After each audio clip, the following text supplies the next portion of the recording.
네, 지금 보신 것처럼 조금 전 윤석열 대통령이 헌법재판소에 도착을 했습니다. 헌법재판소 연결해서 현장 분위기 살펴봤는데요.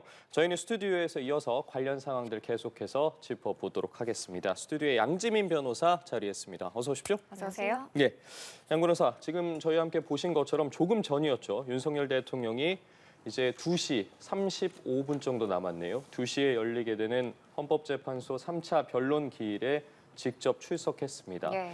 1시 10분경이었습니다. 헌법재판소 내에 도착해서 지금 화면으로 보시는 것처럼 출입 후에 우측에 있는 지하 주차장으로 바로 직행을 했습니다. 전후로 국회 측의 탄핵소추 대리인단, 또 윤 대통령 측의 대리인단도 입장을 밝혔는데 일단 화면으로 보고 계시는 모습은 조금 전에 윤석열 대통령이 헌법재판소에 도착을 한 후에 지하 주차장으로 직행하는 모습이었습니다. 일단 오늘 윤석열 대통령이 직접 출석을 하기로 결정을 했고 이제 막 도착을 했습니다. 네. 아직 한 30분 정도 남아있지 않겠습니까? 지금 이제 어떤 과정들이 이루어지고 있습니까? 일단 말씀해 주신 것처럼 현재 예정된 시간보다는 조금 일찍 도착을 한 것으로 보이고요. 예. 교통통제를 한다고 하더라도 지금 이미 현재 주변에는 많은 인파가 몰려 있는 상황입니다. 그렇기 때문에 좀 시간을 여유 있게 계산을 해서 출발을 한 것으로 보이고 호송 차량을 타고 이동을 했습니다. 과거에 생각을 해보시면 경호 차량을 이용했던 공수처 첫 출석에는 그 모습도 기억을 하실 텐데요. 지금은 신병이 이 서울구치소에 수감되어 있는 피의자 신분이고 그 신변이 인계됐다라고 보는 것이 맞기 때문에 호송 차량을 타고 저렇게 이동을 한 것입니다. 그래서 현재의 경우에는 그 지하에 이 연결되는 출입로가 있고요. 지하 주차장이 있습니다. 그래서 아무래도 현직 대통령 신분이다 보니까 저렇게 다 뚫린 야외 장소에서 내려서 도보로 이용하기보다는 지하로 들어가서 이동을 하는 것이 경호 측면에서도 더 효율적이고 안전하다고 판단을 했기 때문에 네. 저렇게 지하로 간 것으로 보이고요. 일단은 좀 대기를 했다가 2시에 이제 시작을 한다라고 하기 때문에 그 전까지는 별도로 마련된 대기 장소에 대기를 했다가 재판이 개정하면 그때 이제 준비를 하고 본인의 입장도 일부 밝히고 이제 재판이 시작이 될 것으로 보입니다. 예, 알겠습니다. 지금 저희가 보여드리고 있는 화면이 윤석열 대통령이 조금 전에 헌법재판소에 도착을 했고 그 후에 곧바로 지하 주차장으로 향했는데요. 지금 보고 계시는 화면이 헌법재판소 지하 주차장의 모습입니다. 네, 경호처의 차량도 보이고요. 헌법재판소 지하 주차장 현장 모습 보여드리고 있습니다. 아마도 윤석열 대통령이 찬 법무부 호송 차량도 지금 현재 이 헌법재판소 지하 주차장에서 주차라든지 이런 과정을 거칠 걸로 보이는데요. 잠시 화면이 고르지 못했습니다. 이 점 시청자분들의 양해 말씀드리고요. 저희는 이 시각 구치소에 나가 있는 기자를 한번 연결해 보도록 하겠습니다. 양측 대리인단이 출석해서 입장도 밝혔는데 내용을 좀 먼저 정리를 해드리자면 국회 측 대리인단은 윤석열 대통령이 사법 시스템을 부정하는 주장을 계속해서 하고 있다. 체포영장이 적법하다는 판단에도 선동적 발언을 계속하고 있다. 이렇게 주장을 했고요. 윤석열 대통령 측의 대리인단은 헌법재판소의 출석은 윤석열 대통령의 의지다. 윤석열 대통령이 직접 비상계엄의 정당성을 설명할 것이다. 이렇게 말을 했습니다. 자, 헌정사상 최초로 현직 대통령이 탄핵 심판에 출석을 했습니다. 이 의미는 어떻게 보시나요? 언급해 주신 것처럼 헌정사상 최초의 일입니다. 물론 전직 대통령 신분으로서 탄핵 심판에 임한 전직 대통령들이 대통령이 있기는 네. 하지만 현직 대통령 신분으로서 탄핵 심판에 임하고 그것도 출석을 이렇게 감행하는 것은 최초이다라고 보는 것이 맞겠고요. 그 의미는 아무래도 윤석열 대통령은 본인이 선포했던 그 비상계엄에 대한 정당성이라든지 당위성에 대한 확신을 가지고 있는 것으로 보입니다. 그렇기 때문에 본인이 사실 이 절차에 출석하는 것 자체가 굉장히 부담스러울 수 있거든요. 왜냐하면 공수처 조사의 경우에는 비공개로 진행이 되지만 헌재에 출석해서 본인이 진술을 하는 것은 시간차가 있기는 하지만 전 국민 앞에 다 공개가 됩니다. 예. 그럼에도 불구하고 본인이 발언하는 것이 다 고스란히 전해질 것을 알면서 어쨌든 출석을 이어가겠다라는 의지를 밝히는 것은 그만큼 내가 당시 비상계엄이 정당했다라는 것에 대해서 충분히 설득할 수 있다라는 좀 자신감도 있어 보이고요. 더불어서 그것을 바꿔 이야기하자면 지금까지 윤 대통령 측에서 나왔던 그런 이야기들, 그러니까 뭐 예. 공수처에 뭐 수사권이 없다라든지 비상계엄은 정당했고 왜 그 부정선거 이야기라든지 이런 것들이 이제 반복될 가능성이 있다라는 것입니다.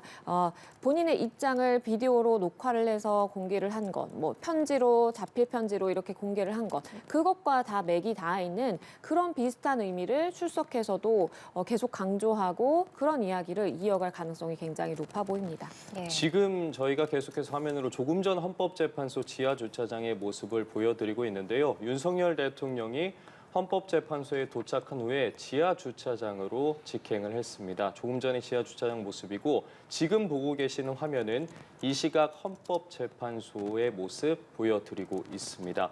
앞서 윤석열 대통령이 헌법재판소에 도착한 후로 지하 주차장을 통해서 아마 정례로 이동을 한 것으로 보이고 헌법재판소에 오면서까지 경력들도 굉장히 많이 배치가 됐습니다. 지금 보고 계시는 주변에 저도 오늘 오전에 출근을 할 때 그 근처를 지나왔는데 평소와는 좀 달랐습니다. 경력들도 굉장히 많았고요. 맞습니다. 경찰 기동대 버스도 헌법재판소 근처 사거리를 기준으로 굉장히 줄지어서 서 있는 모습을 보였거든요. 그만큼 경호에 대해서 조금 더 심혈을 기울였다. 굉장히 많이 신경을 쓴 것 같습니다. 네. 그렇죠. 그렇게 볼 수밖에 없었습니다. 다들 서부지방법원에서 이 폭동이 일어난, 난동이 일어난 그 상황을 모두 다 지켜보셨을 것이고 이것이 단순히 이제 그런 뭐 폭력적인 방법으로 뭐 물리력을 행사해서 의견을 표명한다라는 차원을 넘어서 예. 누군가가 다치고 부상당하고 하는 상황이 발생했습니다. 직접적인 인명 피해가 발생한 그런 사건이기 때문에 당시에 윤석열 대통령이 현장에 없었음에도 불구하고 그러한 행위가 발생했다는 점을 고려를 하면 오늘 이 헌재에는 직접 윤 대통령이 출석하고 그러면 지지자들이라든지 이제 집회나 시위를 하는 사람들이 더 감정적으로 좀 격앙될 가능성도 있는 것이거든요. 그렇기 때문에 경찰에서도 굉장히 좀 신경을 써서 많은 인력을 배치했다라고 볼 수가 있겠고요. 예. 그 당시에 그 서부지방법원 사태를 떠올려 보면 이미 판결의 이제 결정, 그러니까 영장 발부가 결정이 된 이후의 상황이기 때문에 경찰이 일부 배치 병력을 줄인 것으로 알려졌고 네. 그것이 원인이 된 것 아니냐. 그러니까 그러한 뭐 법원 안으로 침입을 해서 하는 그러한 사람들을 효율적으로 통제하지 못한 것이 결국에는 그렇게 경력을 줄였기 때문에 일어난 것 아니냐라는 좀 비판의 목소리도 사실 있었거든요. 네. 그렇기 때문에 이런 뭐 헌재 출석이라든지 앞으로 대통령이 뭐 공수처 수사에 응한다라든지 이렇게 이동할 시에는 경찰에서 특별히 좀 신경을 써서 충분한 인력을 보강을 할 가능성이 있어 보입니다. 네, 헌재 내부에 뭐 차벽을 세웠다는 얘기가 있는데 이거는 내부에까지 차벽을 세웠다는 얘기는 관련이 없는 사람들은 아예 안쪽으로 들어오지 못하겠다. 이런 걸로도 풀이가 되거든요. 그렇죠. 아무래도 그 며칠 전에 있었던 서부지법 안으로 일부 지지자들이 난입을 해서 난동을 부린 사건 이후로 이렇게 경호가 한층 더 강화된 게 아닐까 예상을 해볼 수 있겠습니다. 오른쪽 화면이 조금 전 헌법재판소 지하주차장의 모습인데요. 앞서서 윤석열 대통령이 이제 탄핵 심판에 출석을 할 때 포토라인에 서게 될 것인지 아니면 지하주차장으로 바로 직행을 할 것인지에 대한 얘기가 있었는데 이렇게 지하주차장 안으로 바로 들어갔습니다. 공개석상에는 모습을 드러내지 않은 건데 이것도 일종의 경호 차원이라고 볼 수 있겠죠. 경호의 측면도 있어 보이고요. 예. 그리고 본인이 일단 뭐 인신이 구속되어 있는 자유로운 상황은 좀 아니기 때문에 예. 물론 뭐 사복 차림이라고 하더라도 그 앞에 서서 공개적으로 뭐 이렇게 입장을 밝히기는 조금 무리가 있었다라고 보입니다. 그래서 일단은 호송 차량으로 바로 지하로 가는 것이 경호상으로도 그렇고 그리고 대국민적인 메시지를 이제 내고자 한다면 어떠한 정제된 입장 뭐 정리라든지 아니면 그 시기적인 조율도 굉장히 중요할 것인데 지금 뭐 시기적으로 딱히 이제 수사선상의 이제 시간 타임라인으로 본다라든지 뭐 헌재의 심판으로 본다라든지 뭐 유의미한 그런 시기라고 좀 특정하기는 어려운 측면도 있거든요. 예. 그렇기 때문에 그러한 요소들이 고려가 돼서 지하로 바로 들어가게 된 것으로 보이고요. 일단은 현직 대통령 신분이기 때문에 경호처에서 구치소 외 공간에 대해서는 경호를 하는 것이 맞습니다. 물론 정직 대통령도 이러한 경호를 받는 것은 맞기는 하지만 그 수위라든지 수준의 차이가 있거든요. 그렇기 때문에 저렇게 대통령 경호법에 따라서 경호처 인력이 구치소 내외에서 상주를 하고 있다가 예. 이동할 시에는 이러한 교통 통제라든지 아니면 미리 헌재에 가서 시설물을 둘러본다라든지 그리고 저렇게 차벽을 설치해서 혹시나 시위자들이 이렇게 난입하는 그러한 상황이라든지 여러 가지 가능성을 두고 통제를 앞으로도 하게 될 것으로 보입니다. 예, 저희가 지금 화면을 통해서 좌측에 윤석열 대통령이 헌법재판소에 도착하는 모습, 그리고 도착 직후에 지하 주차장의 모습도 보여드리고 있는데요. 우측의 화면을 통해서 보면요, 경호 차량들이 굉장히 일렬로 나열해서 주차가 돼 있고 보통 이동을 할 때도 그렇고요. 윤석열 대통령이 타고 있는 것으로 보이는 호송 차량 같은 경우에 지금 헌법재판소 정내로 바로 입장할 수 있도록 후진을 해서 차를 대는 모습도 보였거든요. 앞으로 이제 한 20분 정도 남았습니다. 3차 변론 기일이 시작 시간까지 22분 정도 남은 시점인데 법률 대리인단 측도 양측의 법률 대리인단 측도 지금 입장을 한 상황인데 물론 일반 재판과는 좀 차이점이 있겠습니다만 지금 시점에서 그러면 이제 변론 기일을 다 재판정에 입장을 해서 준비를 하는 겁니까? 어떤 일이 지금 안쪽에서는 이루어지고 있는 겁니까? 일단은 대기를 하고 있다라고 예. 보시는 것이 맞습니다. 그러니까 헌법재판관들이 입장을 하기 전에는 법정에 들어오기 전에는 재판이 개시가 될 수는 없는 것이고 준비하기 위해서 그러니까 모두가 착석해서 준비를 하고 있는 상황에서 재판관들이 들어오고 그때 이제 재판관들이 재판을 시작하겠다, 심리를 시작하겠다라는 개시의 절차를 알리고 그 이후에 이제 재판관의 주제에 따라서 이렇게 재판이 진행이 되는 것이거든요. 그렇기 때문에 일단은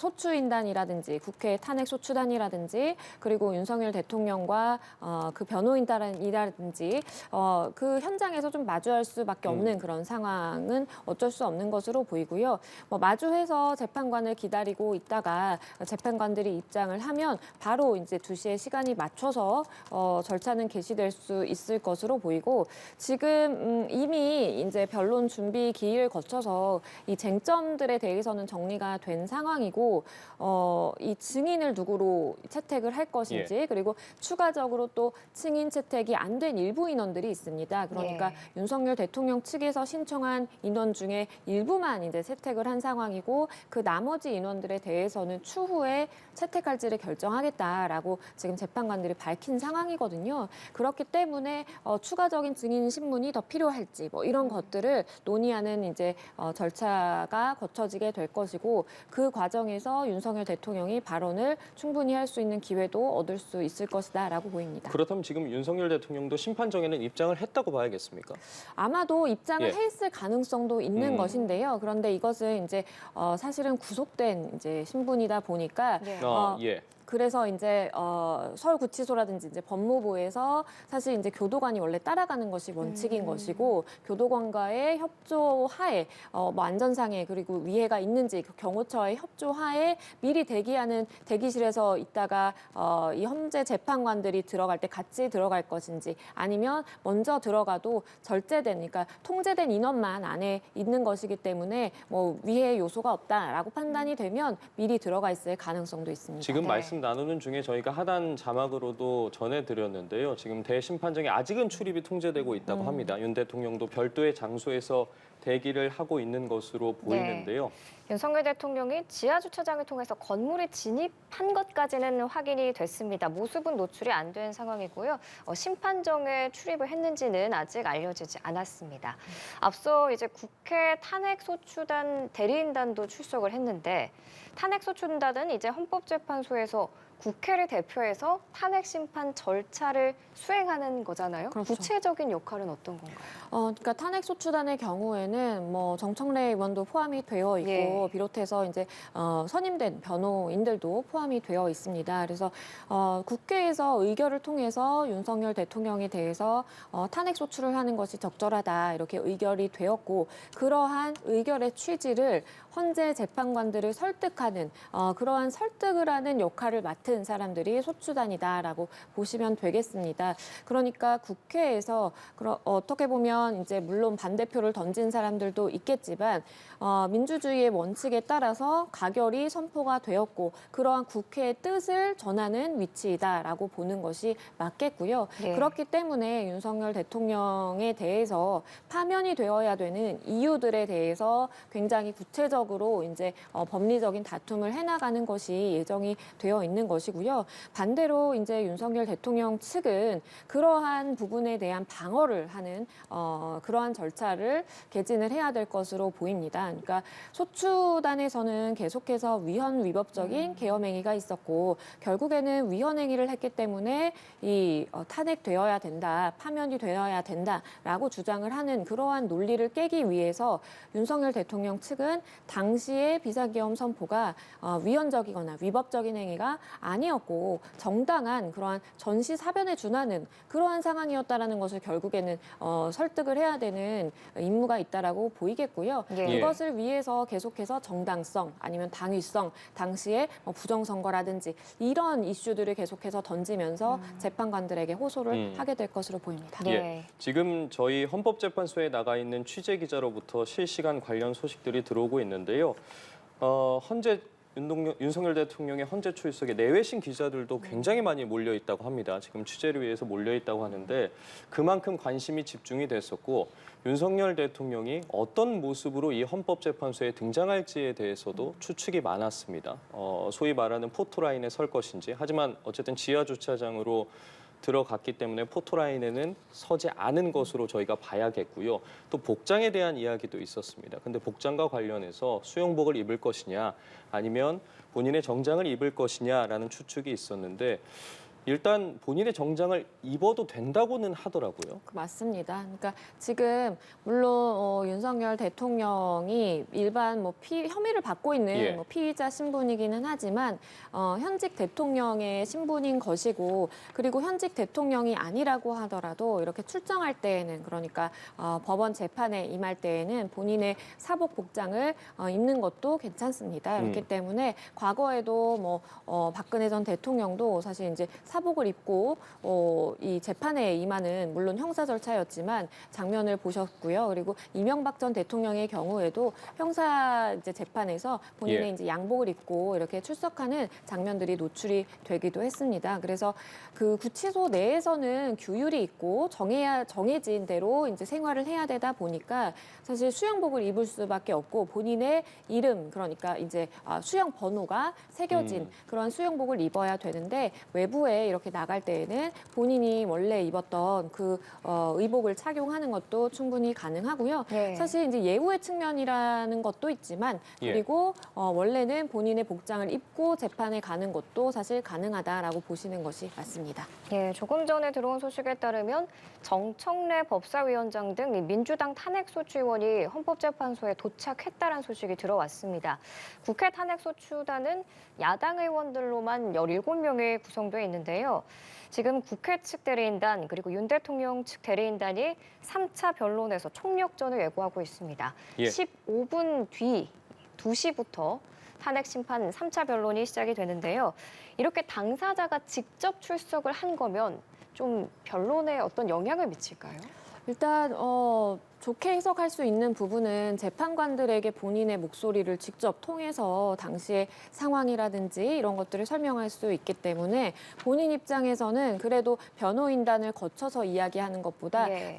이 재판관들을 설득할 수 있는 기회가 주어진다라고 보는 것이 맞겠고요. 예. 그리고 이제 본인이 원래 출석하는 것이 사실 원칙인 것이기 때문에 예. 사실 출석하는 것이 이런 법리적인 다툼 측면이라든지 절차의 진행 측면이라든지 그렇게 봤을 때 좋다라고 볼 수밖에 없는 부분입니다. 왜냐하면 재판관들 입장에서도 변호인을 통해서 질문을 하고 뭔가 당시의 상황을 물으면 변호인도 미리 준비된 대답이라든지 아니면 의뢰인이라고 볼 수 있는 윤석열 대통령으로부터 미리 들었던 내용이 아닌 이상 즉답을 하기가 굉장히 어렵습니다. 그래서 과거에 공개가 됐던 그 영상을 보시더라도 그 윤석열 대통령 측의 변호인단 중에 한 명이 나중에 추후에 뭐 서면을 통해서 저희가 제출하겠습니다라고 진술을 하는 것도 과거에 보셨을 텐데요. 그 이유가 당시에 본인이 비상계엄을 선포한 사람이 아니고 당시의 상황을 겪은 사람이 아니기 때문에 네. 즉답을 할 수 있는데 분명히 한계가 있는 것입니다. 그런데 윤석열 대통령이 직접 출석을 한다라고 한다면 재판관 입장에서도 궁금한 부분들을 그때그때 물어봐서 그러한 것들을 해소할 수 있는 것이고 윤석열 대통령도 시간을 사실 이제 끌면서 뭔가 변호인단을 통해서 이렇게 의견을 전달하고 그것이 전달됐다가 또다시 이거에 대한 피드백을 받아서 다시 답변을 하는 그러한 절차보다는 훨씬 더 효율적으로 의사소통이 가능하기 때문에 원칙적으로는 본인이 출석을 해서 의견 개진하는 것이 사실 맞다라고 볼 수 있겠고요.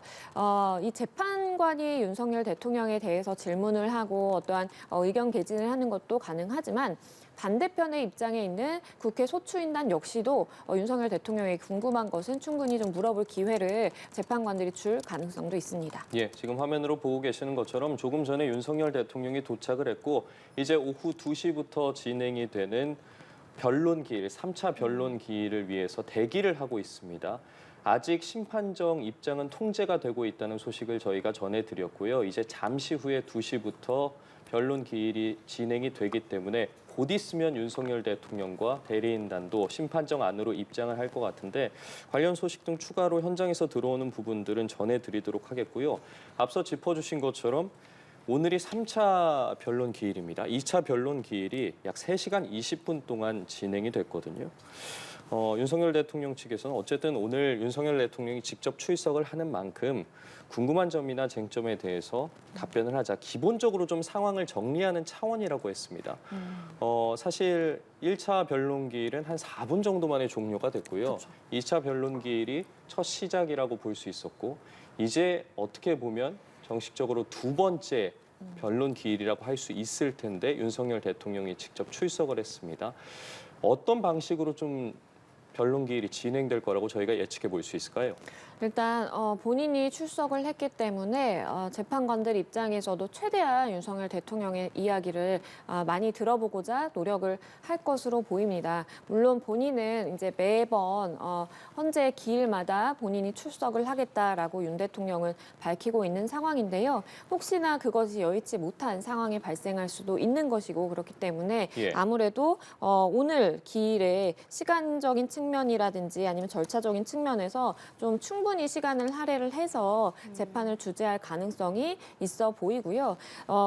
과거에 공개됐던 그 변론 기일 영상을 보더라도 예. 재판관들이 윤석열 대통령 측에 굉장히 많은 질문들을 했지만 그것에 대해서 이제 시원하게 좀 답변을 하지 못하는 그러한 모습도 보였습니다. 그래서 그러한 재판관들이 이러한 논리적인 법리적인 내용을 구성하는 데 있어서 본인의 목소리라든지 당시 본인의 상황 설명은 또 반드시 필요한 부분이 있거든요. 그렇기 때문에 윤 대통령에게도 충분히 발언을 한다라든지 아니면 질문을 하는 그러한 시간을 주게 될 것으로 보이고요. 아직은 어떠한 지금 증인이 출석을 해서 같이 이제 증인과 뭔가 대峙를 해서 마주한다라든지 그런 상황은 지금 아직 예정이 되어 있지는 않은 것으로 보이고 하지만 만약에 계속해서 변론기일에 출석을 할 예정이다라고 한다면 증인과 직접 윤 대통령이 대화를 나누는 상황이 펼쳐질 가능성도 있습니다. 그렇기 때문에 그렇게 만약에 된다라고 한다면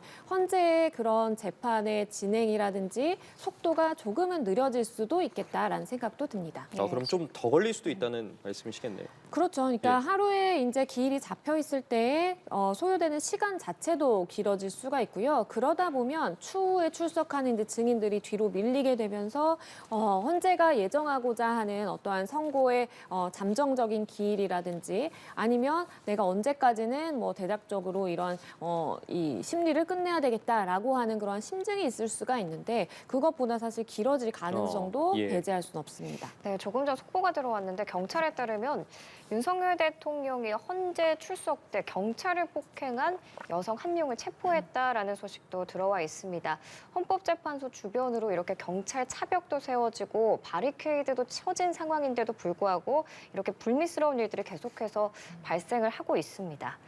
굉장히 네. 지금 법원에서도 긴장을 하고 있을 것 같아요. 앞서 네. 서부지법에서 난입 사태가 있었고 그와 관련해서 뭐 경찰, 검찰뿐만 아니라 법원에서도 이례적으로 또 입장문을 직접 맞습니다. 발표하기도 하지 그렇죠. 않았겠습니까?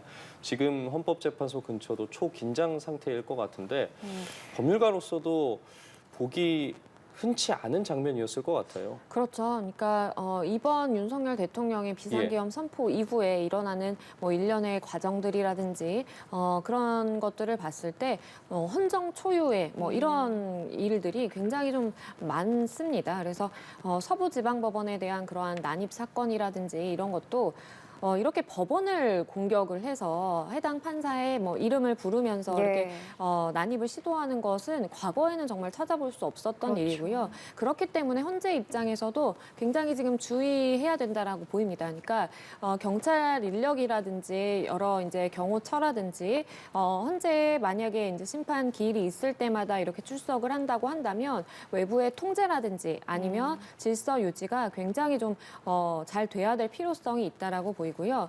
지금 영장 발부됐던 판사도 이름과 뭐 얼굴이라든지 이런 것들이 다 공개가 되어 있습니다. 그래서 그때 당시에 법원에 난입했던 사람들도 정확하게 영장 전담 판사실에 굉장히 많이 들어가서 이렇게 뭐 어지른다라든지 이렇게 뭐 훼손을 한다라든지 그런 상황이 발생했거든요. 그런 것들을 고려하면 지금 헌재 재판관들도 다 얼굴이 공개되어 있고 이름이 공개되어 있습니다. 그래서 신변의 보호라든지 신변에 이제 어떠한 위협이 있을 가능성이 굉장히 높기 때문에 신변 보호가 반드시 이루어져야 될 필요성도 좀 있어 보이고요. 그런 부분에 대해서 경찰과 좀 잘 논의를 해서 모쪼록 과거에 있었던 그런 불상사가 일어나지 않았으면 하는 바람입니다. 예, 2시 탄핵 심판 지금 7분을 남겨두고 헌법재판소 대심 판정에 입장이 시작됐다라는 속보가 전해졌습니다. 우선은 국회 측 대리인단이 먼저 착석을 한 걸로 알려졌는데요. 오늘 12시 48분쯤에 윤석열 대통령이 서울구치소에서 출발을 했고요. 한 20여 분 뒤에 헌재에 도착을 했습니다.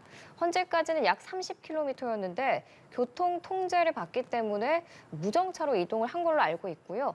도착해서 바로 지하 주차장 안으로 들어갔습니다. 윤석열 대통령은 지하 주차장을 통해서 헌재 건물로 진입을 했고요. 조금 전에 헌법재판소 대심판정의 입장이 시작됐다라는 소식까지 들어왔습니다. 국회 측 대리인단이 현재 착석한 걸로 알려져 있습니다. 네, 이에 앞서서 헌재도 오늘 오전에 관련한 정례 브리핑을 열고 입장을 밝혔습니다. 헌재 탄핵 심판 세 번째 변론 기일을 앞두고 윤 대통령 출석과 관련해서는 저희가 계속해서 언급하고 있는 것처럼 오늘 오전에 이미 경호처와 협의를 마치고 헌법재판소에 이렇게 도착을 했습니다. 이동 동선이나 뭐 휴정시 대기 장소 등은 보안을 위해서 밝힐 수 없다고 공지를 했고요. 아울러서 수사기관에서 증거 관련한 기록을 일부 보내왔다면서 윤 대통령 측에서 24명의 증인을 추가로 신청했다고 했습니다.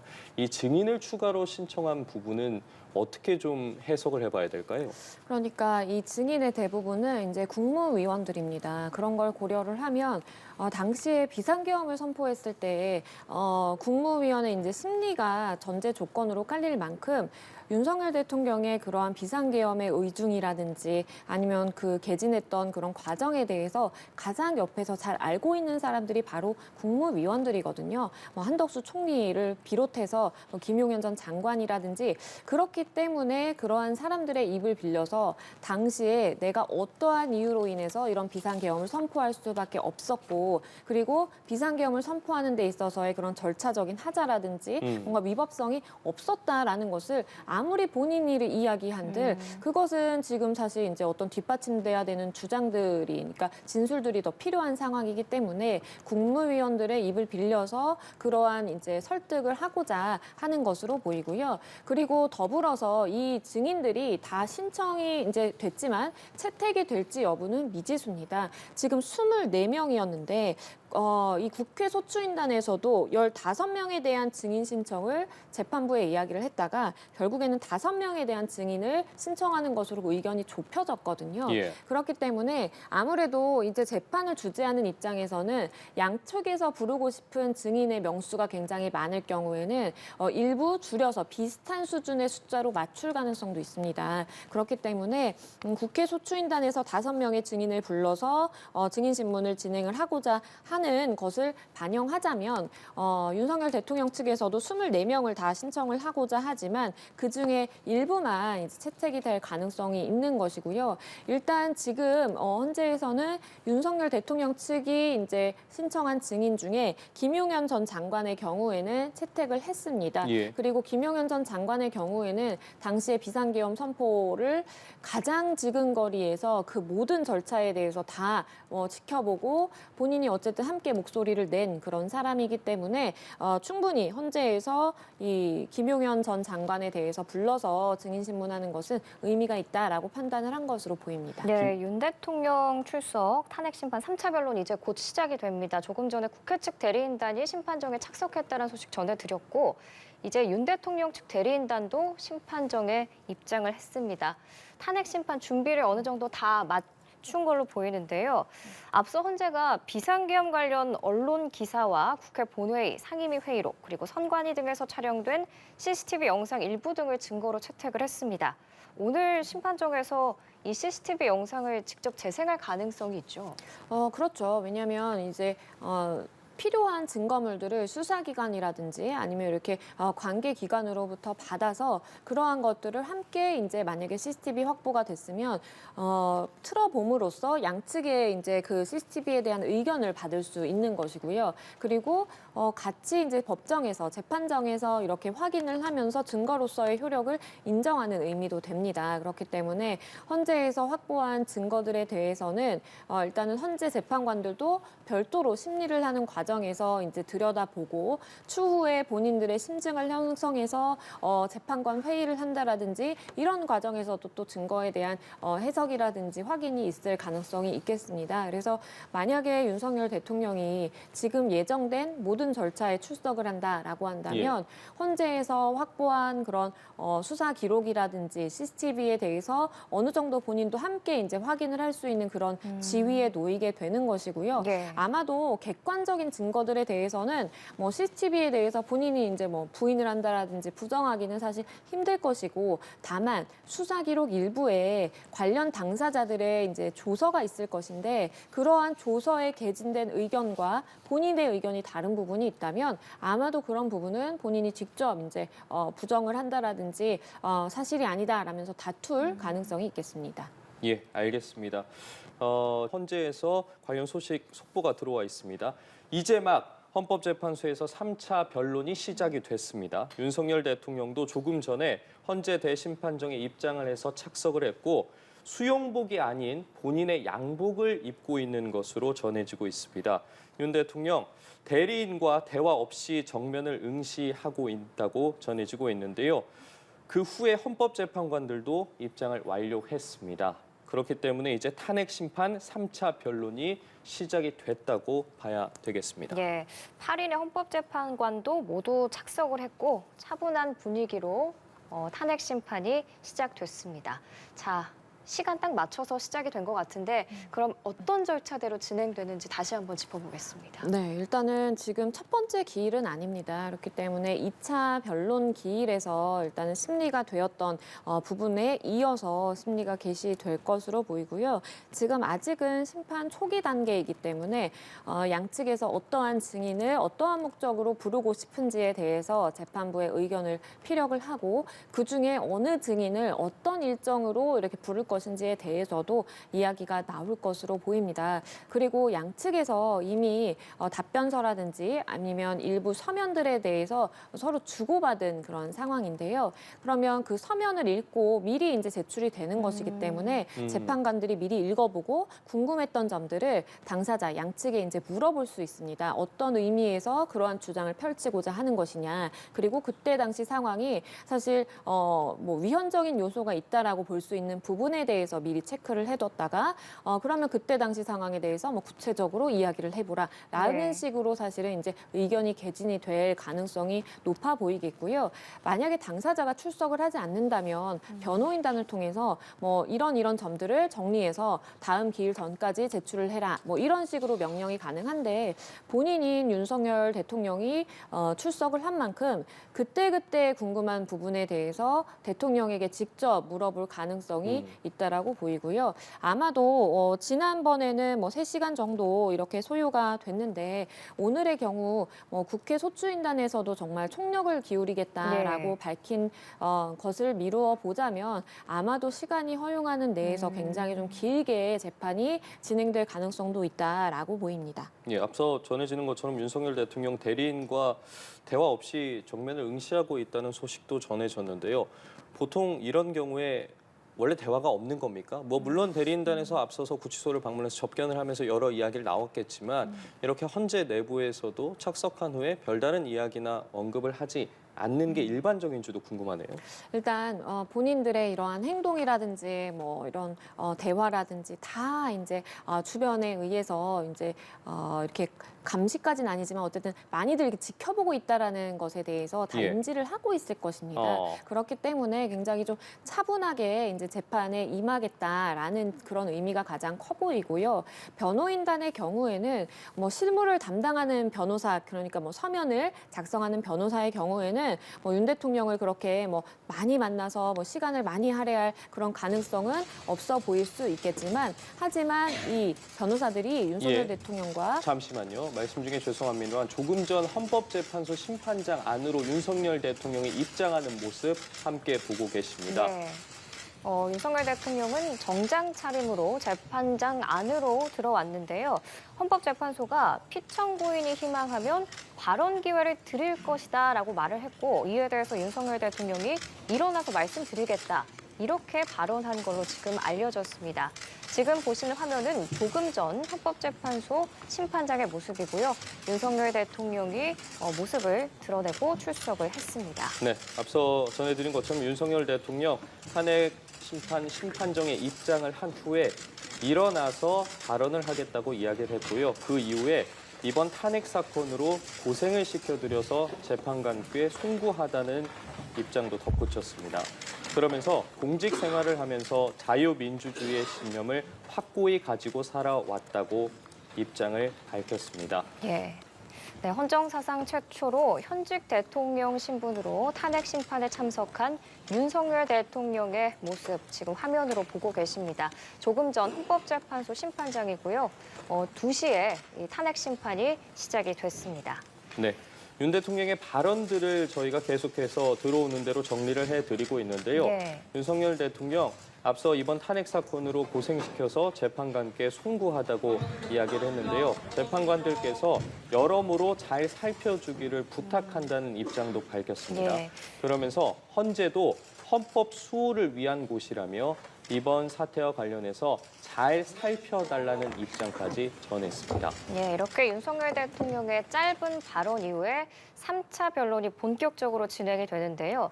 보통 이렇게 탄핵 심판, 이런 심판이 진행이 될 때 피청구인의 시작 전에 발언 기회를 주나요? 일단 참석을 한 것 그 자체가 굉장히 좀 이례적인 상황이기 때문에 예. 발언의 기회를 줬다라고 보시는 것이 맞겠고요.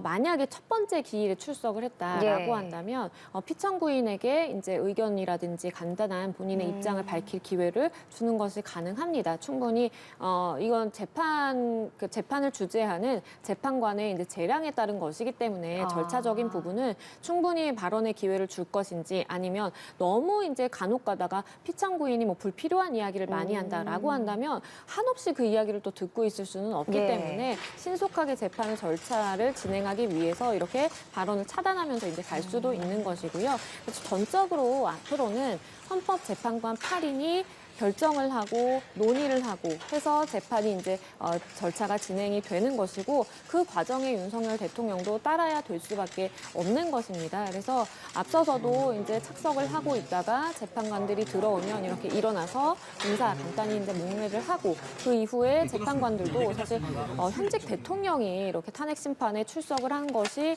최초의 일이다 보니까 예. 일단은 발언, 입장을 밝히고 싶은 것이 있으면 밝혀라라고 발언의 기회를 준 것으로 보이고요. 예. 그러한 이제 기회를 얻었으니까 윤석열 대통령도 이제 헌재 재판관들에게 원론적인 이제 입장에서 잘 살펴달라, 그리고 너무 고생이 많다 이런 취지로 그러한 원론적인 인사를 좀 건넨 것으로 보입니다. 네, 지금 보고 계시는 화면 조금 전 헌법재판소 심판정에 입장하는 윤석열 대통령의 모습입니다.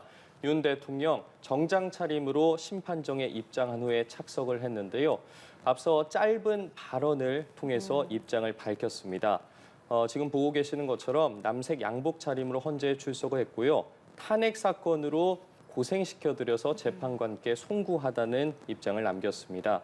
그에 이어서 자유민주주의 신념 하나로 지금껏 살아왔다며 헌법재판소도 헌법 수호를 위한 곳이고 이번 사태와 관련해서 잘 살펴달라는 입장을 밝혔습니다. 예, 헌법재판소가 변론을 시작하면서 윤 대통령에게 발언 기회를 부여한 건데요.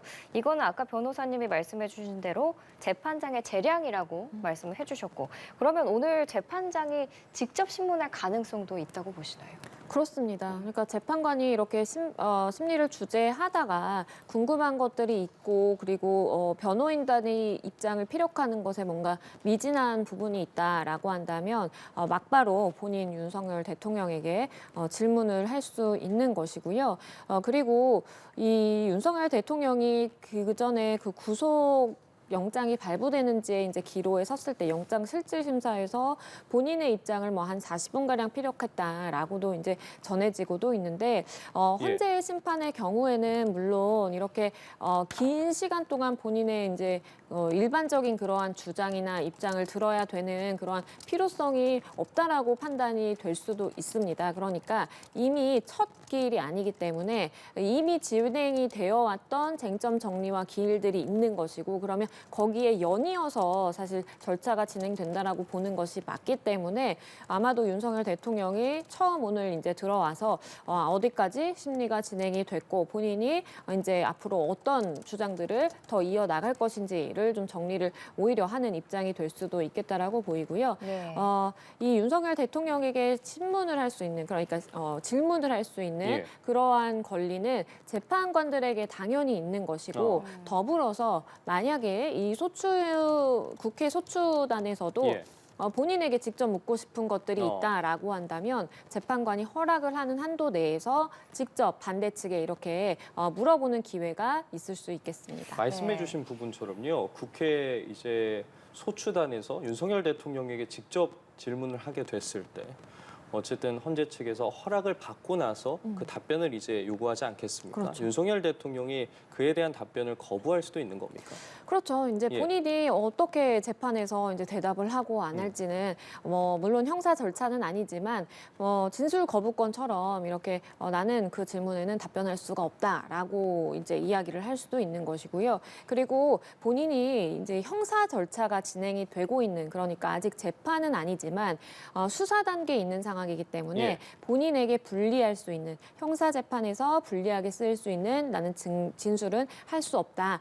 그래서 정확하게 이 입장 설명을 하기 어렵다라는 취지로 이야기를 할 수도 있겠습니다. 그래서 네. 많이들 보시는 것처럼 포토라인이 선다라든지 그럴 때 지금 수사 중인 상황이기 때문에 언급하지 않겠다라는 취지의 이런 이야기를 윤석열 대통령 역시도 할 수 있겠고요. 다만 본인에게 이제 유리하다라고 판단되는 부분에 있어서는 계속해서 이제 주장을 하고 의견 개진을 하겠죠. 예를 네. 들어서 당시 비상계엄이 내가 어떠한 이유에서 선포할 수밖에 없었고 당시에 위법적이다, 위헌적이다라고 지정되는 여러 국회에 그 비상계엄군을 투입을 시켰다라든지 아니면 체포조를 꾸렸다라든지 이런 위헌위법적이라고 주장이 되는 것들이 있는데 그런 것들이 왜 위헌이 아니고 왜 위법적이지 않은지에 대해서 본인이 설득을 하기 위한 그런 주장을 할 가능성도 있습니다. 예. 네, 현재 3차 탄핵 심판 진행되고 있습니다. 심판정 안의 상황도 속속 전해지고 있는데 헌법재판소가 이상민 전 장관의 탄핵 심판 증인을 채택했다는 소식 들어와 있습니다.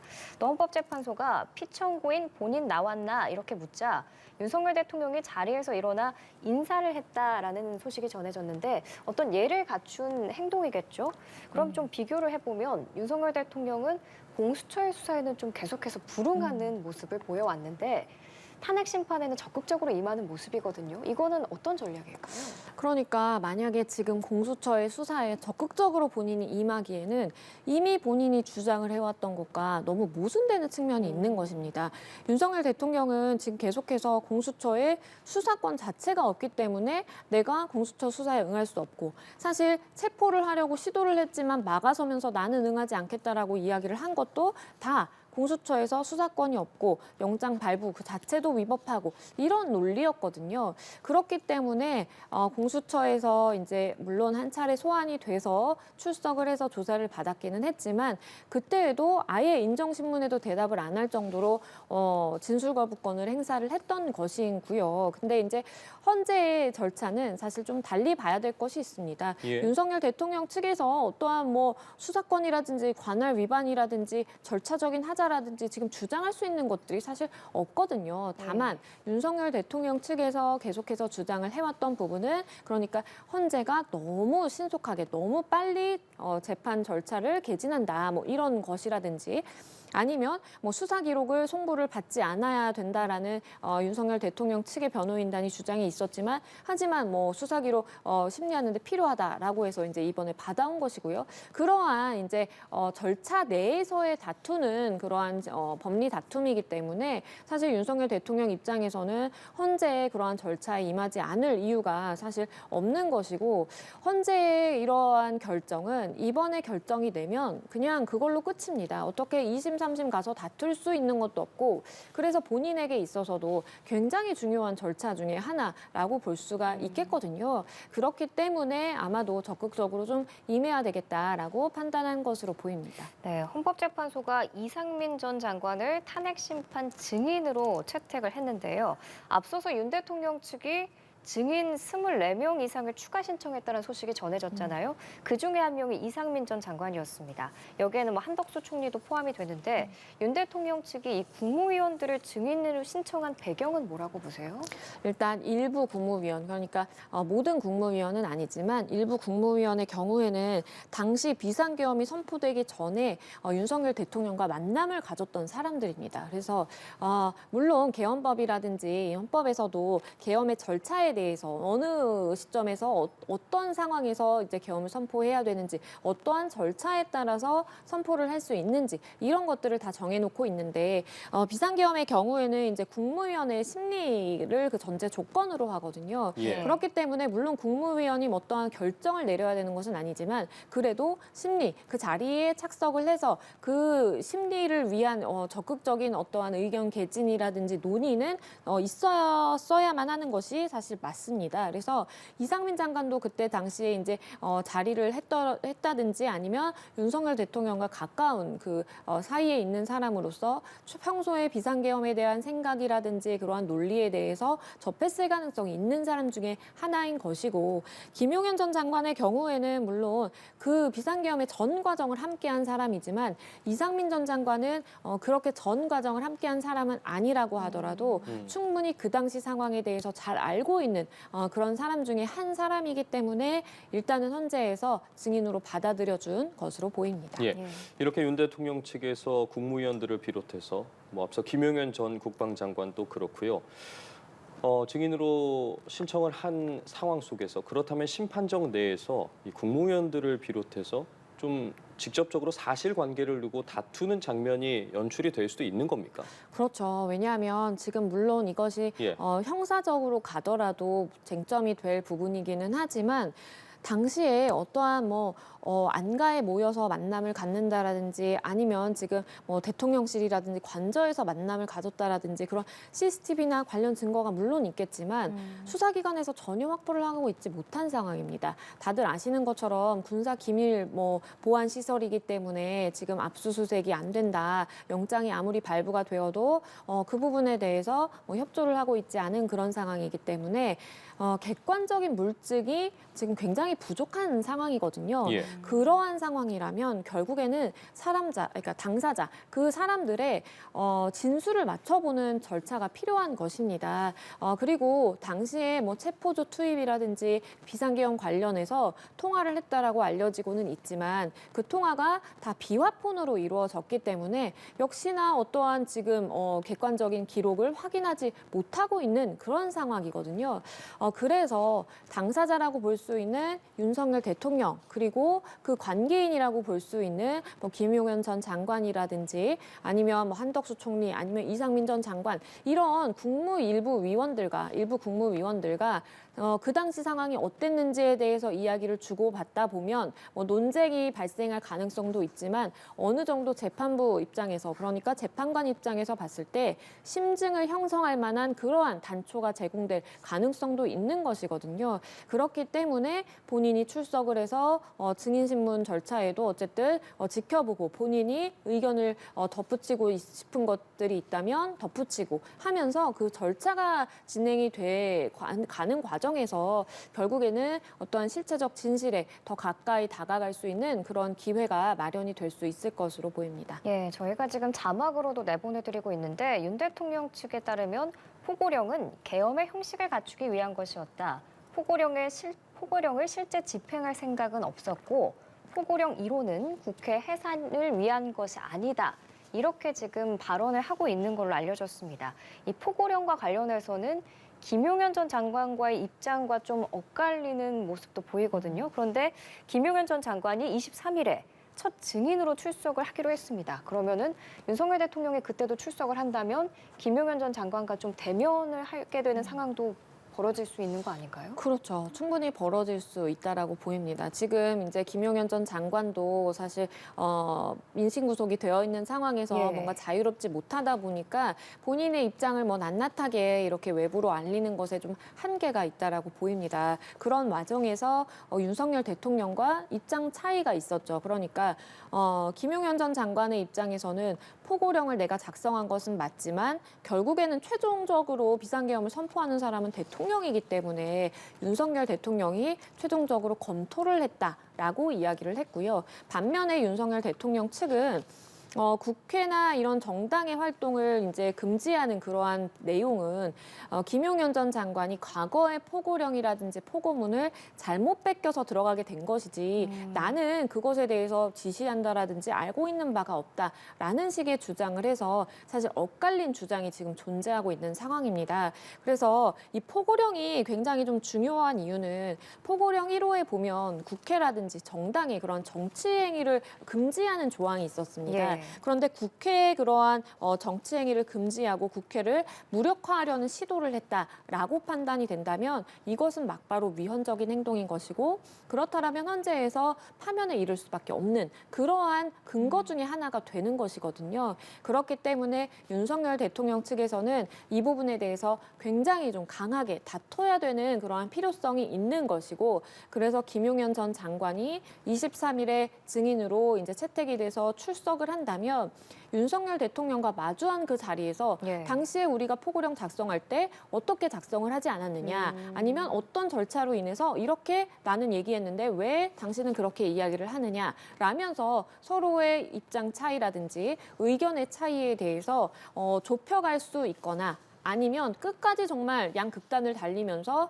서로 다른 이야기로 하다가 끝날 수도 사실 있겠죠. 왜냐하면 김용현 전 장관 측도 이 부분에 대해서 본인의 받고 있는 내란죄라든지 아니면 직권남용 혐의에 있어서 굉장히 좀 중요한 부분 중에 하나이기 때문에 아마 적극적으로 좀 다툴 것으로 보입니다. 그래서 두 사람이 어쨌든 마주할 수 있는 기회가 있다라는 것은 그래도 법 전체적으로 우리가 탄핵 심판 전체적으로 봤을 때에는 실체적인 진실에 가까이 갈 수 있는 그러한 이러한 좋은 기회이기 때문에 어쨌든 윤석열 대통령이 출석을 해서 이렇게 증인과 마주하는 것은 재판관들 입장에서도 탄핵 심판 측면에서 보더라도 좋다라고 보입니다. 예, 말씀 중에 들어온 추가적인 속보는 언급해 주신 것처럼 윤 대통령 측에서는 이 포고령 같은 경우에는 김용현 전 장관이 작성을 하고 윤석열 대통령이 검토와 수정을 했다고 입장을 밝혔다고 해요. 그런데 오늘 앞서 전해지는 소식에 따르면 김용현 전 장관 같은 경우에는 포고령은 대통령의 지침이었다. 앞서 계속 주장을 하고 있지 않겠습니까? 그러면서 추가적으로 포고령을 작성했던 노트북이 파쇄가 됐다 뭐 이런 이야기도 있더라고요. 이 부분이 헌재 선고나 결정에 굉장히 중요한 부분 중에 하나일 것 같은데 김용현 장관 같은 경우에는 어쨌든 이제 내일 모레 다시 출석을 하게 되지 않겠습니까? 마주하게 되는 건데 오늘 그러면 윤 대통령 측이 주장하고 있는 이런 부분들을 헌법재판관들이 들은 후에 김용현 장관 출석에 되묻거나 사실관계를 다시 파악하는 장면이 연출될 가능성이 굉장히 높겠네요. 그렇습니다. 왜냐하면 말씀드린 대로 포고령의 경우에는 굉장히 좀 중요한 객관적인 증거 중에 하나입니다. 지금 이 사건을 둘러싸고 객관적인 증거가 많이 없는 상황인데 포고령은 전 국민에게 배포가 됐던 그런 상황이기 때문에 포고령에 위헌적인 내용이 담겨 있고 실제 국회의 기능을 무력화시키고자 하는 그런 시도로 볼 수 있는 측면이 있다면 이것은 뭐 막바로 위헌적인 행동이다라고 판단될 여지가 있는 것이거든요. 그렇기 때문에 포고령 1호를 두고 계속해서 논의가 이어지고 있는 이유가 그만큼 탄핵 심판에 있어서 우리가 판단할 수 있는 여러 가지 쟁점 중에 핵심적인 부분이기 때문에 그렇다라고 보시는 것이 맞고요. 일단 헌재에서 판단을 할 때에는 위헌적이라고 볼 수 있는 쟁점들을 추려서 가지고 있을 것으로 보입니다. 예. 아마도 첫 번째는 지금 우리가 이야기를 하고 있는 포고령 관련돼서 국회를 정말 봉쇄하려고 했는가, 계엄군을 투입해서 국회를 막아서고 결국에는 계엄 해제를 불가능하도록 그러한 기능을 마비시키려고 했는가라는 부분이겠고요. 그리고 두 번째 경우에는 체포조라는 것을 운영을 해서 현직 국회의원을 비롯해서 현직 판사 또 일부 인사들에 대해서 체포를 하고 감금을 하려는 그러한 계획을 가지고 명령이 이루어졌느냐 이런 부분도 헌재에서 들여다볼 쟁점 중에 하나로 보이고요. 그리고 이제 세 번째 부분은 이미 이제 헌재가 CCTV에 대해서 확보를 하긴 했지만 선관위 관련된 부분입니다. 윤석열 대통령은 부정선거로 인해서 본인이 이러한 비상계엄을 선포할 수밖에 없었다. 그런 의혹을 해소하기 위함이었다라는 이제 이야기를 하고 있고 결국에는 비상계엄의 경우에는 형식만 비상계엄이었지 내 정말 진의는 그런 것이 아니었다라는 이제 취지로 읽히는데요. 그렇다 하더라도 선관위에 비상계엄 을 투입해서 뭔가 정보를 빼내오려고 한다라든지 시설을 훼손하려고 한다라든지 그러한 시도가 있었다면 이 역시도 별도의 헌법기관 중에 하나인 선관위에 대한 무력화 시도로 해석이 될 여지가 있습니다. 그래서 그러한 것들을 헌재에서는 쟁점을 추려두고 관련된 당사자를 불러서 윤석열 대통령과 마주해서 이야기를 시키기도 하고 아니면 재판관들이 직접 윤석열 대통령에게 궁금한 것들은 질문을 하는 그러한 형식으로 나가게 될 것으로 보입니다. 지금 말씀해 주신 것처럼 당위성에 대한 이야기를 해주셨는데요. 현장에서 들어온 소식에 따르면 윤석열 대통령 측도 예산삭감, 국회 예산삭감이겠죠. 국회 예산삭감 등을 지적하면서 비상계엄의 당위성에 대해서 설명을 하고 있다고 합니다. 이 당위성이라는 부분에 대해서 어떤 부분을 구체적으로 언급을 했을지와 헌재에서 어떤 부분을 집중적으로 좀 들여다볼지에 대해서도 궁금하거든요. 조금 더 구체적으로 좀 설명을 부탁드리겠습니다. 그러니까 윤석열 대통령 측에서는 계속해서 비상계엄은 정당했다라는 예. 논리입니다. 그래서 그러한 요건들이라든지 이런 것들이 갖추어져 있는지 이런 것들을 세밀하게 다투지 않고 다만 나는 그것이 정당했고 당시에 내가 얼마나 그러한 위기의 상황이었으면 비상계엄이라는 것을 선포할 수밖에 없었겠느냐라는 취지의 논리인 것이거든요. 예. 물론 지금 본인 윤석열 대통령이 출석을 한 첫 기일이니까 예. 그런 당위성이라든지 아니면 전반적인 본인의 이제 의중이라든지 당시의 이제 심정 뭐 이런 것들을 진술을 하는 차원이라고 볼 수는 있겠지만 만약에 헌재 재판에서 남은 절차에서 일관되게 계속해서 정당성, 당위성만 이야기를 하면 그것은 본인의 절차에 있어서 결코 도움이 되지 않는다라고 보는 것이 맞습니다. 지금은 출석 첫 기일이니까 원론적인 입장을 밝힌다라는 차원에서는 이해가 충분히 가능하겠고요. 다만 앞으로 있을 절차에서는 왜 당시에 어떠한 요건들이 갖추어졌다고 본인은 판단을 했는지 그러한 직접적인 증거를 제시해야 됩니다. 계엄 선포라는 것은 전시 그리고 사변 그에 준하는 상황에서 선포할 수 있는 것인데 왜 본인이 전시 아니면 사변 그에 준하는 상황이라고 판단을 했는지에 대한 객관적인 증거가 반드시 있어야 될 것으로 보이고요. 네. 만약에 보안이라든지 이러한 이유로 객관적인 증거를 제시하기 어려운 상황이다라고 한다면 최소한 본인이 부른 증인에 대해서 본인이 물어보고 싶은 것을 물어보는 절차를 통해서 그것을 확인을 시켜줘야 되는 의무가 있다라고 볼 수가 있겠습니다. 그래서 일단은 본인은 정당하다, 당위성이 있다, 당연했던 것이다라고 이야기를 하지만 지금 헌재 재판관들이 그러한 이야기를 듣고 입장을 바꾼다라든지 설득이 된다라든지 뭔가 유의미한 그러한 진술이다라고 보기는 좀 한계가 있어 보입니다. 예, 탄핵 심판이 이제 심판 사건을 접수한 날부터 180 이내에 선고를 해야 한다는 게 규정이잖아요. 지금 이렇게 윤 대통령이 남은 변론 기일에 모두 출석을 하게 될 경우 탄핵 심판 속도에는 어떤 영향을 미칠까요?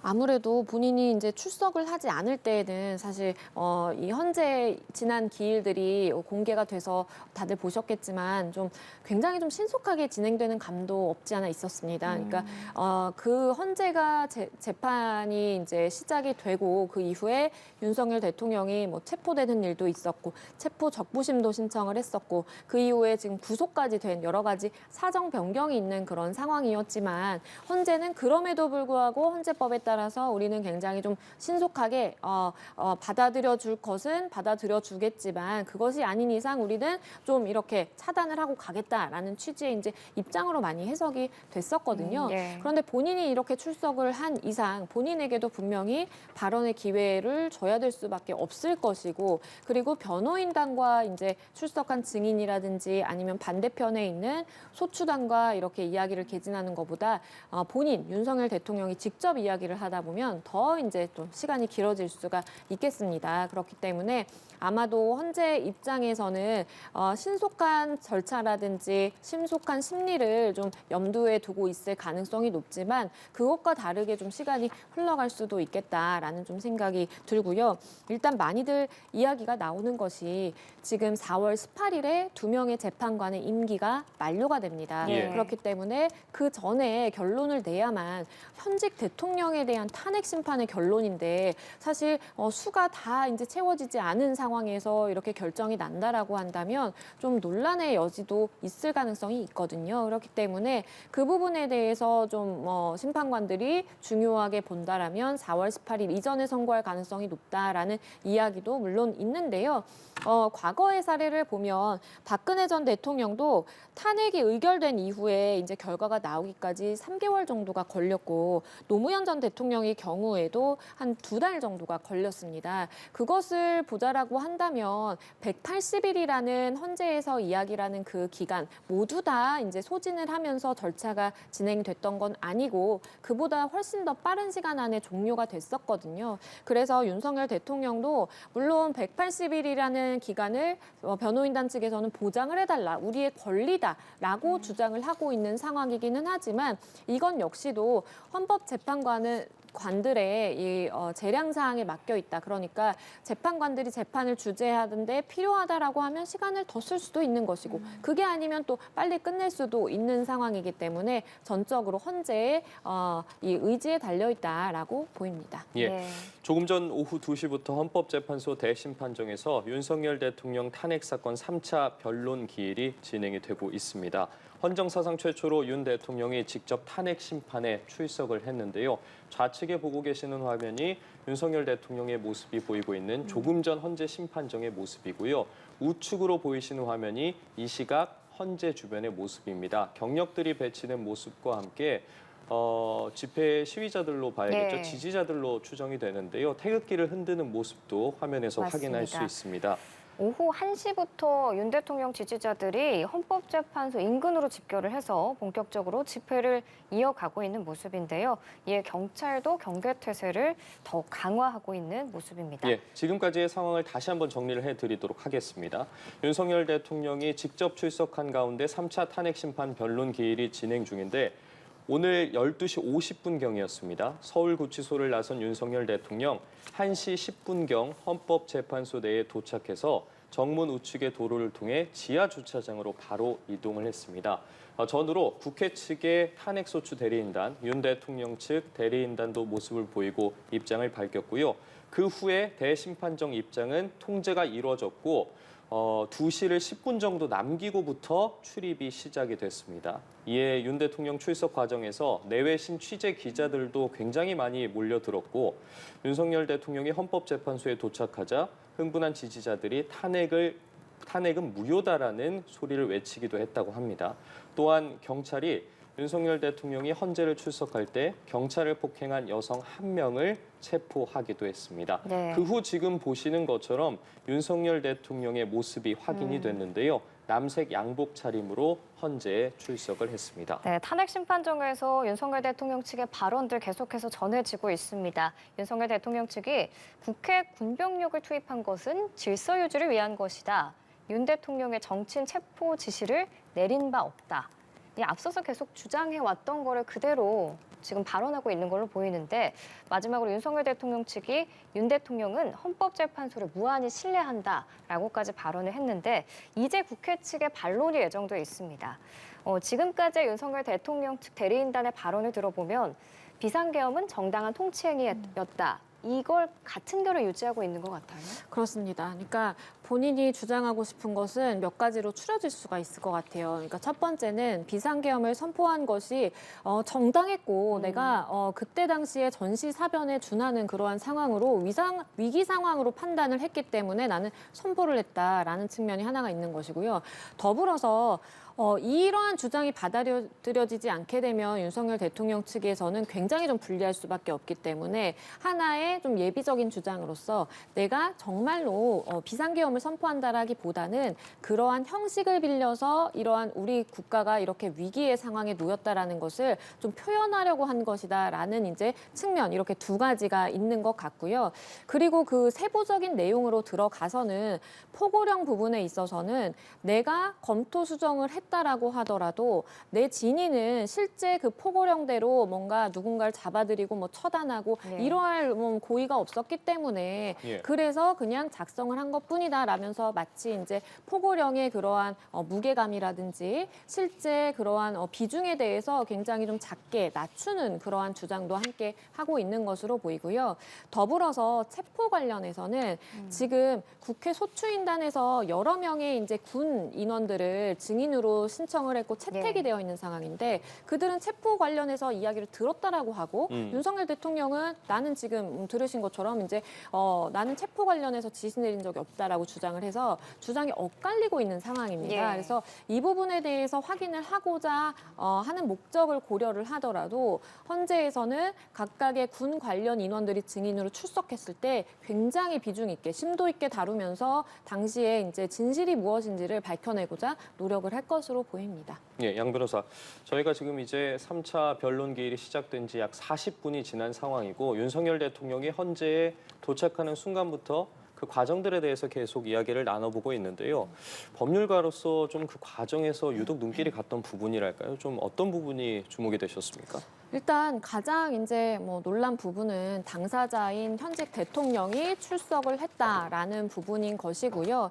사실 우리 헌정 역사상 고려를 해보았을 때 물론 대통령들이 이 탄핵 소추가 되어서 헌재 심판정에 섰던 과거는 있지만 실제 출석을 했던 적은 없습니다. 그런데 윤석열 대통령은 어쨌든 현직 대통령 신분임에도 불구하고 본인이 이렇게 출석을 해서 본인의 입장을 피력하고 다툼 다투고자 하는 것은 어쨌든 본인이 외부로서도 내가 이렇게 적극적으로 탄핵의 심판에 임하고 있다라는 걸 보여주기 위한 목적도 있다라고 보이고요. 더불어서 이 헌재 재판관들에게도 내가 이렇게 적극적으로 의견을 개진하고 비록 구속의 상태에 있지만 내가 출석을 해서 내 소임을 다하겠다라고 밝히고자 하는 그러한 의지가 커 보입니다. 그래서 제가 지켜보는 입장에서도 이렇게 현직 대통령이 탄핵 심판에 출석을 해서 어떤 경호를 받으면서 호송 차량을 타고 이동해서 저렇게 이제 재판정에 앉아 있는 모습은 굉장히 좀 생경하고 좀 낯설다라는 좀 느낌이 들고요. 국가 전체적인 차원으로 봤을 때에는 조금 뭐 슬픈 장면의 하나로 기록이 될 가능성도 있다라고 보입니다. 네, 오늘 뭐 김용현 전 장관이 아마 첫 번째 증인으로 출석을 하게 되잖아요. 어떤 부분이 가장 중요한 의미에서 첫 번째 증인으로 뽑혔을까요? 김용현 전 장관은 당시에 비상계엄을 선포하는 그 전 과정에서 대통령과 함께 지근거리에서 가장 가까운 그 거리에서 그 전 과정을 지켜본 사람이다라고 볼 수가 있겠습니다. 그렇기 때문에 김용현 전 장관은 당시 비상계엄을 어떠한 이유로 윤석열 대통령이 선포를 하려고 했는가에 대해서도 알고 있는 사람이고 또 그 과정에서 국무위원들이 제대로 소집이 돼서 그러한 비상계엄의 전제 조건이라고 할 수 있는 국무회의의 심리가 있었는지 이 여부에 대해서도 알고 있는 사람입니다. 그리고 포고령도 지금 윤석열 대통령이 검토하기는 했지만 김용현 전 장관이 본인이 직접 작성을 했다라고 밝히고 있는 상황이기 때문에 그 핵심 중에 핵심 인물이다라고 볼 수가 있겠고요. 그렇기 때문에 물론 뭐 군 관계자들도 실제 현장에 투입에 대해서 뭐 체포조를 뿌리라는 지시를 받았다 뭐 이런 진술들이 나오고 있지만 보다 더 이제 전체적인 시야에서 보자면 김용현 전 장관은 그 전체 전 과정에서 다 알고 있는 사람 중에 하나라고 현재는 판단을 하고 그래서 불러서 증인 신문을 하는 것도 가장 첫 번째 순위에 놓고 고려를 하고 있는 것으로 보입니다. 예, 김용현 전 장관이 증인신문에 출석을 하면 계엄 포고령을 두고 이제 진실 공방이 이루어지게 될 텐데 윤석열 대통령 측은 포고령은 김용현 전 장관이 작성하고 윤석열 대통령이 검토 수정을 했다 이렇게 밝히고 있습니다. 그러면 이제 어떤 식으로 좀 공방이 펼쳐지게 될까요? 그러니까 이제 본인이 작성을 하고 그러니까 김용현 전 장관이 작성을 했고 윤석열 대통령이 검토를 했다라는 부분에 대해서는 두 사람이 어쨌든 진술은 일치하는 부분은 있는 것 같습니다. 예. 그런데 가장 중요한 것은 그러면 그 포고령의 내용에 대해서 정말로 그러한 내용을 실행하고자 하는 마음이 있었느냐 이러한 부분이 이제 논쟁이 될 수는 있을 것 같아요. 왜냐하면 지금 윤석열 대통령 측에서는 내가 포고령에 이런 내용들이 있기는 하지만 실제로 내가 그렇게 하려고 했던 것은 아니고 다만 형식을 빌리기 위해서 비상계엄을 선포하려면 이제 포고령이 있어야 되니까 포고령이라는 것을 작성했다라는 이제 취지의 주장으로 읽히는 것이고요. 다만 이러한 주장을 이제 헌재 입장에서 해석을 해보자면 그러한 의중까지 국민들이 사실 다 알고 뭔가 이 비상계엄이 어떠한 형식을 빌려서 이루어진 것이구나라는 그러한 정도의 비중으로 국민들은 알 길이 없었고 또 역시 현장에 투입된 계엄군이라든지 아니면 뭐 일부 의원이라든지 그런 국무위원들 포함을 해서 다 알 수는 없었던 부분이기 때문에 어쨌든 윤석열 대통령의 그러한 주관적인 의견도 듣지만 어느 정도 객관적인 물증에 의해서 판단할 수밖에 없는 그러한 상황도 있는 것이거든요. 예. 그렇기 때문에 헌재에서도 윤석열 대통령의 이야기를 충분히 듣고 포고령 관련된 이야기를 해석을 해보겠지만 하지만 객관적인 물증에 따라서 이제 심증을 형성한다라든지 아니면 증인 신문에서 어떠한 유의미한 진술이나 아니면 대질에서 나오는 그러한 이야기들이 있는지를 좀 주목할 가능성이 있습니다. 예. 네. 저 초반에 이제 윤석열 대통령이 출석한 이후에 짧게 본인의 발언 시간을 줬잖아요. 네. 보통 일반적입니까? 어떻습니까? 첫 기일이기 때문에 원론적인 입장을 좀 피력할 기회를 준 것으로 보입니다. 그러니까 일반 당사자들의 경우에도요, 뭐 물론 모든 재판에서 이렇게 당사자가 입장을 개진할 기회를 준다라고 보는 것은 어렵겠지만 그래도 헌재법에 따라서 헌법재판관이 재판을 주재하고 절차를 개진함에 있어서는 본인들의 재량이 굉장히 많이 들어가는 것이고 그 과정에서 그래도 대통령이 출석한 첫 기일이기 때문에 대통령에게 어떠한 본인의 입장을 밝힐 바가 있는지 이야기를 하고 싶은 것이 있는지 그러한 물은 일반적인 절차였다라고 판단이 됩니다. 네, 윤석열 대통령이 이렇게 짧은 발언을 한 뒤에 변론 절차가 본격적으로 시작이 됐고 윤석열 대통령 측이 발언을 한 내용이 여러 전해졌습니다. 저희가 언급을 해드렸고요. 자막을 통해서도 계속해서 보여드리고 있는데 이제 국회 측 반론이 시작이 됐습니다. 국회 측은 비상계엄 관련 지시 내용이 확인됐다 등의 이제 지금 반론을 한 것으로 보여집니다. 이제 앞으로 남은 변론 절차 또 어떻게 진행이 됩니까?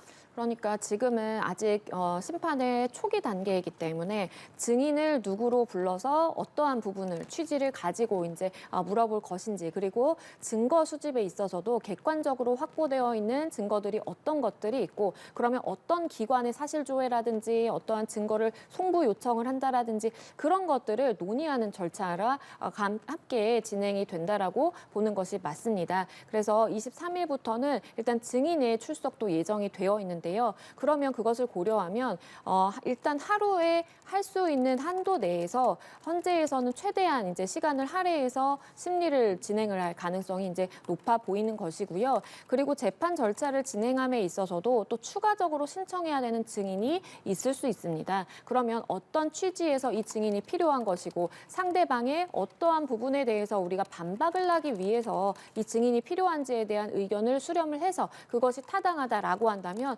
추가적인 증인은 숫자는 더 늘어날 가능성이 있는 것이고요.